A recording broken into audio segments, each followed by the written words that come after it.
조갑제 TV 시청자 여러분 안녕하십니까. 월드컵을 통해서 이 멕시코가 한국과 특별한 관계를 맺게 되었습니다. 우리 팀이 독일 팀을 2대0으로 꺾는 바람에 3대0으로 진 마지막 시합에서 멕시코 팀이 16강전에 진출을 했으니까 지금 멕시코 사람들은 한국 사람을 은인처럼 좋아한다고 합니다. 그런데 이 멕시코가 어제 선거를 했습니다.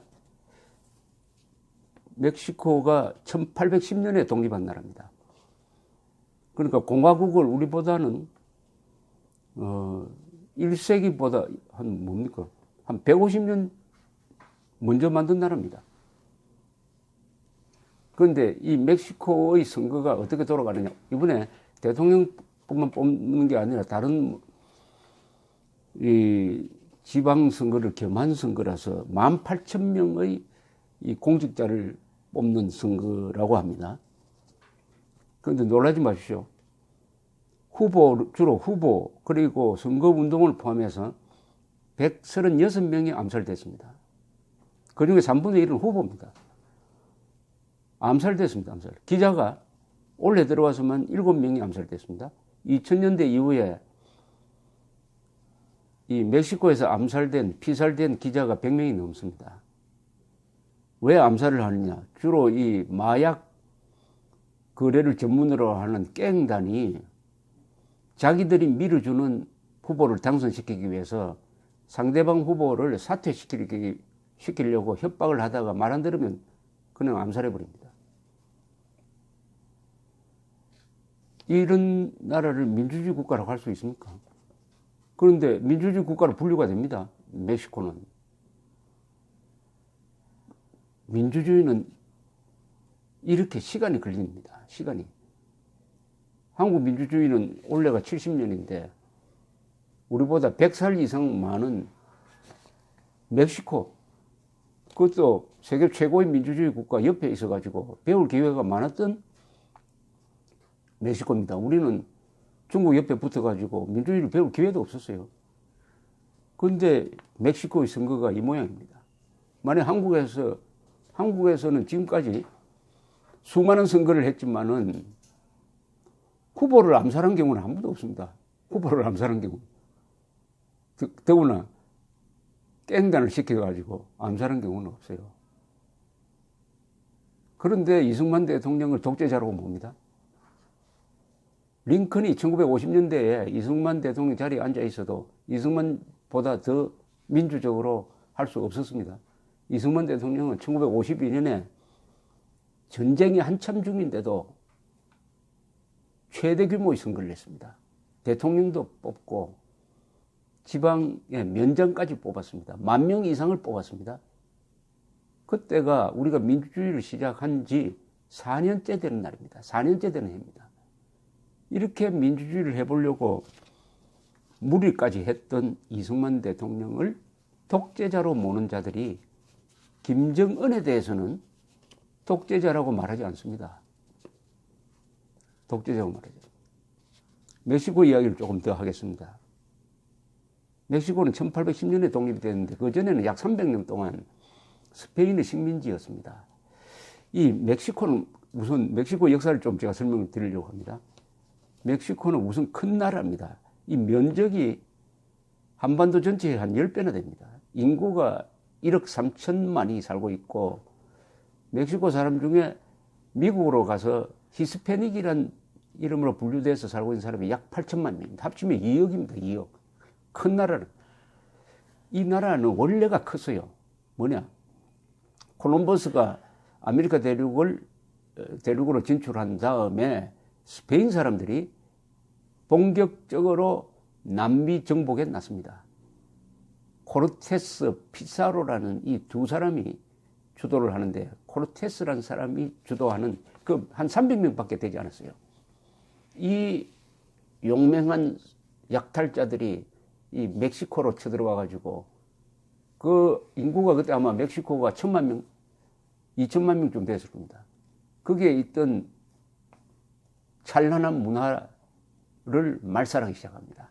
거기에 지금의 멕시코시티 근방에 아즈테크 왕국이 있었어요. 또 유카탄 반도에는 마야가 있었습니다. 마야 문화. 그리고 페루에는 잉카 문명이 있었어요. 이걸 다 말살합니다. 어마어마한 사람들을 죽입니다. 동시에 이때 스페인의 정복자들이 가지고 온 치명적 질병이 하나 있었어요. 그게 바로 천연두입니다. 천연두는 유럽에서 유행을 하는 바람에 유럽 사람들은 면역력이 있는데 이 아메리칸 인디안들은 면역력이 없어가지고 그것 때문에 대부분이 죽어버렸습니다. 대부분이 죽어버렸어요. 살아남은 사람은 학살당하고 노예가 되고, 이 출발부터가 스페인의 이 남미 대륙 개척은 이 목을 치는 겁니다. 문명의 목을 치는 아주 무자비한 걸로 시작이 됐습니다. 그 뒤에 천주교가 들어오죠. 천주교가 그 뒤를 들어와 가지고 이 사람들을 이제 교인으로 만드는 작업이 진행됩니다. 유명한 영화 미션이라는 영화를 보면 그때 상황을 좀 짐작이 갈 겁니다. 이렇게 해서 시작됐는데 이 스페인이 멕시코에 뉴 스페인이라는 걸 만들어서 통치를 하다가 1810년에 독립을 합니다. 이때 인종 구성이 어떻게 되어버렸느냐 하면은 원래 살았던 사람은 아메리칸 인디안이죠. 우리하고 비슷하죠. 그리고 남미 사람들, 스페인 사람들이 포르투갈, 유럽 사람들이 많이 와서 섞입니다. 이렇게 해서 지금 혼혈된 사람이 지금 멕시코의 한 60%를 차지합니다. 순수 백인은 한 9%고 원주민이 한 30%입니다. 그러니까 지금 멕시코는 이 인종 구성이 서구적 사람들보다는 혼혈 또는 원주민이 더 많습니다.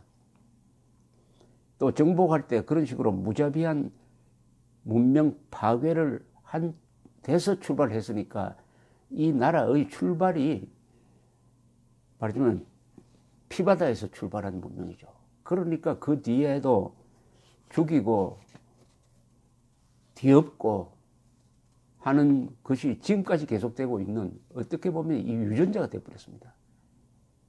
반면 영국 사람들은 어디를 개척하더라도 사람을 죽여도 최소한으로 죽이고 제도를 만듭니다. 제도를. 그리고 이 무역을 중심으로 합니다. 약탈이 아니고.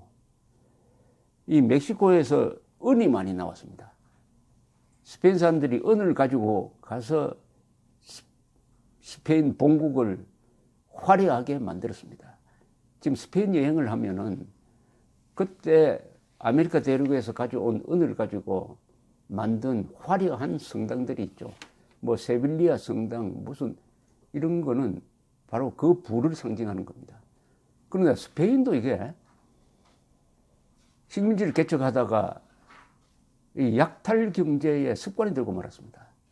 제조업을 발전시켜야 제대로 되는 나라가 되는데, 영국은 그쪽 방향으로 갔는데 스페인은 은을 가져와서 계속 화려한 건축물을 만들고 약탈 경제를 하다가 스페인도 펠리페 2세를 정점으로 해가지고 17세기부터는 쇠락합니다.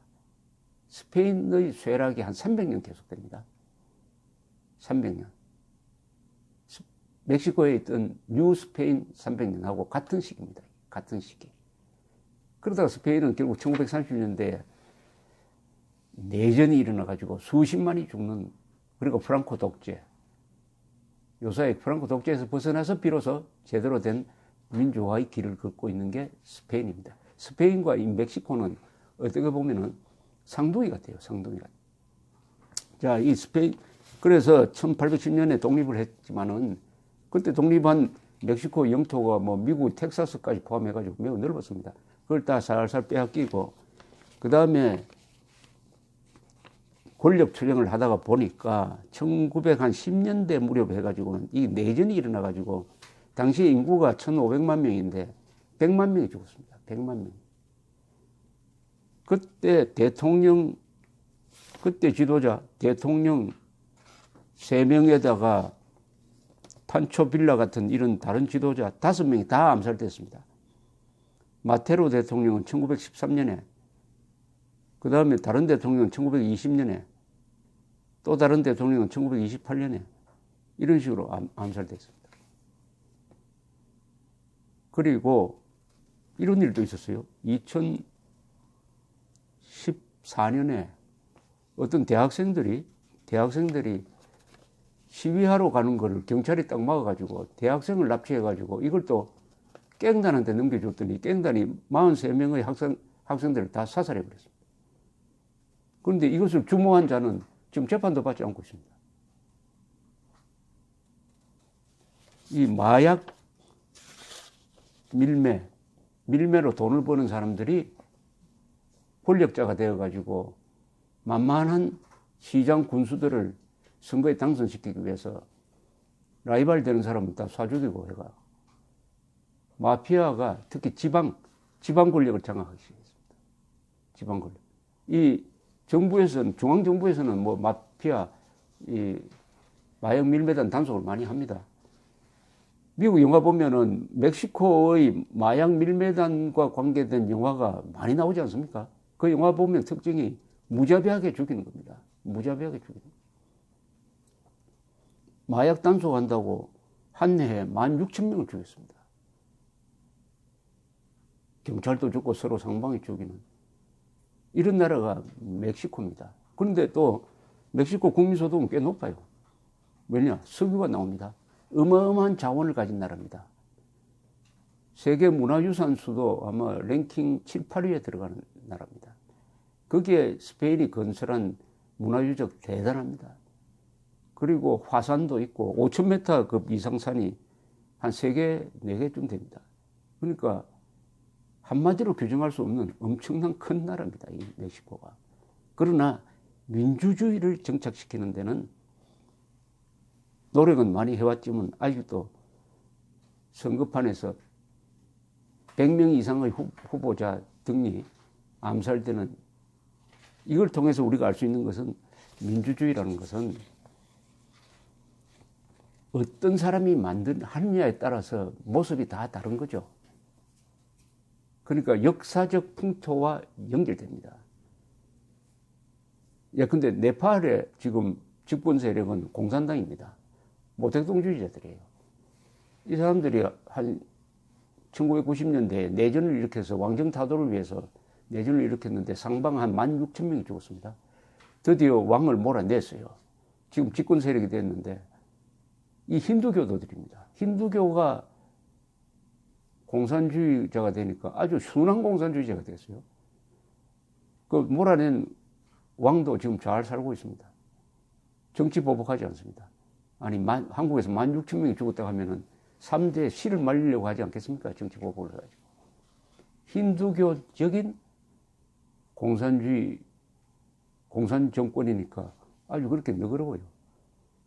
그런데 이 스페인적 기질, 그리고 스페인의 정복자, 문명 파괴, 이 바탕에서 자라난 민주주의는 이렇게 피를 많이 흘리는 민주주의, 그걸 민주주의라고 불러야 될지 좀 난감합니다만 선거를 통해서 정권을 바꾸니까 최소한의 뭐 민주주의적 행태는 보입니다. 그것은 멕시코식 민주주의가 되는 거죠. 그럼 한국식 민주주의는 뭐냐 이거? 한국식 민주주의는 이게 유교적 민주주의로 갈 가능성이 많았습니다. 그러나 이승만 대통령이 미국에서 교육을 받고 미국식 민주주의, 특히 건국 과정에서 미국을 모델로 해가지고 한국에 와서 미국식 민주주의를 채택을 하고 미국식 건국 과정을 참고를 하고 그리고 미국의 도움을 받고 그리고 공산주의자의 도전을 물리치고 그 다음에 박정희가 등장해가지고 조선조식이 아니라 일본의 국가 건설 과정을 참고로 하고 그리고 미국으로부터 미국식 현대화된 조직 운영 기술을 또 배우고 와가지고 우리의 조선조적 역사와는 다른 민주주의를 건설해 왔습니다. 지난 70년의 대한민국의 문명 건설, 국가 건설, 민주주의 건설은 유교적 토양에서 벗어난 겁니다. 유교적 토양에서는 민주주의가 잘 나오지 않습니다. 유교와 민주주의, 주자학과 민주주의는 잘 맞지 않아요. 오히려 공산주의가 잘 맞습니다. 북한은 주자학적 공산주의입니다. 그리고 지금의 중국은 유교적 공산주의입니다. 이 유교는 조금 신종적 유교예요. 뭐 공자명자 같은. 공자명자와 주자학은 다릅니다. 북한은 주자학적, 원리적 공산주의자, 원리적 유교적 공산주의자, 그리고 중국은 실용적 유교적 공산주의, 이렇게 볼 수가 있습니다. 그런데 한국이 그런 대륙의 전통과는 완전히 단절해가지고 38선 덕분입니다. 우리가 미국과 친해지면서 서구적 민주주의를 지난 70년 동안 건설했어요. 그런데 이게 한국 사람들의 역사적 생리와는 맞지 않습니다. 이 조선조적 생리와 잘 맞는 사람이 한국 좌파입니다. 좌파.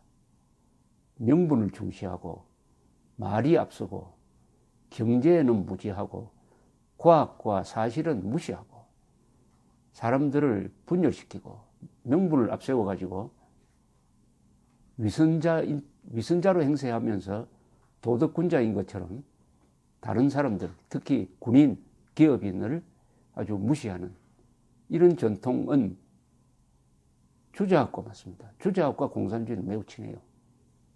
주자학과 민주주의는 안 맞습니다. 그러나 이승만, 박정희 두 위대한 지도자에 의해서